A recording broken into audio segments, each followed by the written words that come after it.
भूल कौन मागिबी जहाँ कह आंठा बोले आंठेबी आंठुरे चली चली तुम क्वार्टर टू आंठुरे चली चली तुम जाओ विधानसभा को आसुदी न करी मना भालू बाहिनी ना पनिशमेंट जहाँ पनिशमेंट दबा प्रस्तुत अच्छी धन्यवाद दे विरोधी दल को समस्ते मत सहयोग कर धन्यवाद देवी सरकार दल बहु विधायक मंत्री मत टेलीफोन करी तू हीरो हो गलु आपण हीरो हो गले एमाने मैनेजमेंट जानी नाहंती से कहवाटा आम मंत्री जहाँ मैनेज पार्लियामेंट अफेयर्स मिनिस्टर जहाँ करवाटा से करि पारि नाहंती घंटा घंटा सरी कोर्ट विधानसभा चलेनी क्वेश्चन आवारे विरोधी माने कर जो अधिकार अच्छे अधिकार सब्यस्त करने जो दाबी उपस्थापन करते आलोचना डाकिबार थिला गृह 5 मिनट 6 मिनट पर बंद करवार ये घंटा चलेबार आवश्यकता नथिला निजे बहादुर नवाई से चलाई एवं वंचारी तुमको तुम कथा को विचार को न नहीं सीएलपी को लेखा को विचार को न नहीं उभय पक्ष को डाकी आलोचना न करी जो सस्पेंड करवा एक दुर्भाग्यजनक कथा तांको दलर मंत्री एमएलए कहते मो ना कहबिनी किंतु सेमानक भी समर्थन रही मो प्रति अंतरात्मा सारा ओडिशावासी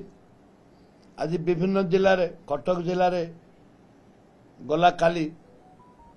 से कुशपुतला दाह कर माननीय मंत्री विभिन्न संगठन विरोध करुँचे जन मंत्री एपरी भाव में भाषा एवं मार बोली कहवा ये युक्तियुक्त गणतंत्र हत्या करने एक भी कहते लोक जोटे जनता जनार्दन समर्थन रही आम दुख कर कौन अच्छे आम दुख करनी मु दुख करनी मु खाली एति कही काली काली आपण मान जरिया मु सरकार को निवेदन करछे मु क्षमा मागवाटा बड़ कथा नुह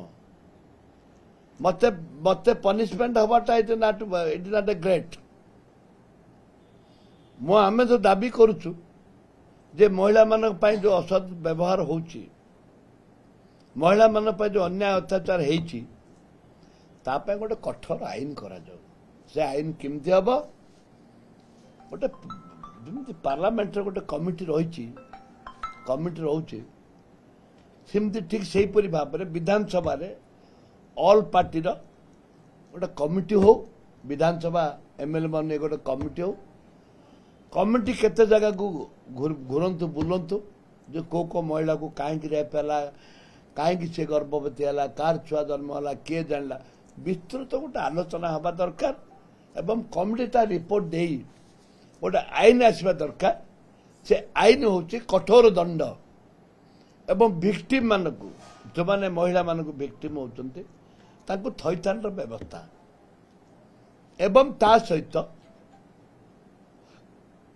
एपरी आईन हम भिक्टिम हम एपरी आईन हम जो माने